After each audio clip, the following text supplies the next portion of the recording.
আজকের ভিডিওটা শুরু করছি একদম নতুনদের জন্য, যারা ফেসবুকে একদম নতুন কাজ করতেছেন তাদের জন্য। ভিডিওটা স্কিপ করবেন না, ধৈর্য ধরে পুরো ভিডিওটা দেখার চেষ্টা করবেন। আসলে নতুন যারা একদম ফেসবুকে নতুন অনেকেই আছেন, ফেসবুকের ভাষা কি সেটাই বুঝতে পারেন না। আমরা ফেসবুকে অনেকেই এঙ্গেজমেন্ট বলে থাকি, এঙ্গেজমেন্টটা কি সেটা অনেকে জানে না। আবার বলে যে সুন্দর গঠনমূলক কমেন্ট করতে হবে, গঠনমূলক কমেন্টটায় কি করবেন এই বিষয়ে অনেকে বোঝেন না। যারা ফেসবুকে একদম নতুন তাদের উদ্দেশ্যে আমার এই ভিডিওটা।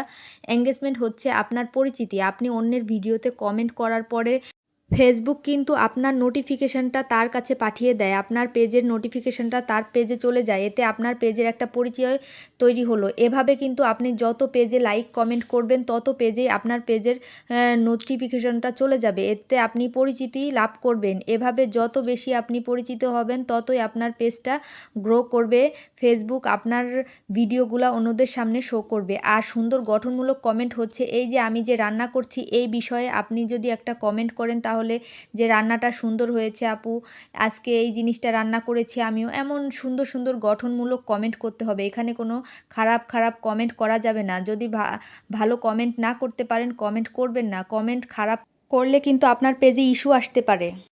যাই হোক, অনেক কথাই বললাম আজকে।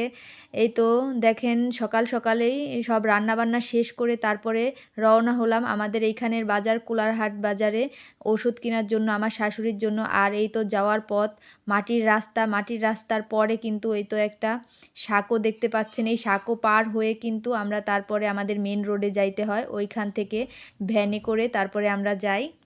আসলে এভাবে সাঁকো পার হওয়ার অভিজ্ঞতা কার কার আছে কমেন্টে জানাবেন। আমার তো আগে একদমই অভিজ্ঞতা ছিল না, বিয়ের আগে আমি এইভাবে সাঁকো পার হইতে পারতাম না, অনেক ভয় পাইতাম। আসলে মানুষ অভ্যাসের দাস, এখন সব কিছুই সয়ে গেছে, এখন নিজে নিজেই পার হইতে পারি। এমনকি আমার যে ছোট ছেলে আছে যার বয়স 9 বছর, ও কিন্তু দৌড়ে সাঁকো পার হয়ে যায়, যার যার গ্রামে তার তার আসলে সব কিছুই পরিচিতি। যাই হোক, এই তো সাঁকো পার হয়ে চলে আসলাম রোডে, একটা ভ্যানে উঠলাম। আর এই অঞ্চলে কিন্তু অনেক বেশি ভ্যান পাওয়া যায়, আমাদের এই অঞ্চলে ভ্যানেই মানুষ বেশি চলাফেরা করে, অটো রয়েছে তার থেকে ভ্যানেই বেশি চলাচল করা হয়। আসলে ভ্যানটা সব সময় পাওয়া যায়, অটো একটু পর পর বা দেরি হয়, অটোতে বসে থাকতে হয়। এই কারণে এই তো চলে আসলাম বাজারে, কোলারহাট বাজার থেকে ওষুধ কেনার জন্য আমার শাশুড়ির জন্য। আর পুরুষ মানুষ বাড়িতে না থাকলে কিন্তু অনেক কষ্ট, মহিলাদের সব কিছু করতে হয়। আগে আমার হাজব্যান্ড যখন দেশে ছিল ওই সব কিছু করতো, আমার কিন্তু এত কিছু করতে হইতো না। সংসারের বাজার, ঔষধপাতি কোনো কিছু নিয়ে আমার কোনো প্যারা ছিল না, টেনশন ছিল না। আসলে দাঁত থাকতে দাঁতের মর্ম আমরা বুঝি না। যাই হোক, এই তো চলে আসলাম, ওষুধ কিনা শেষ, তারপরে আবার বাড়ির উদ্দেশ্যে রওনা দিব।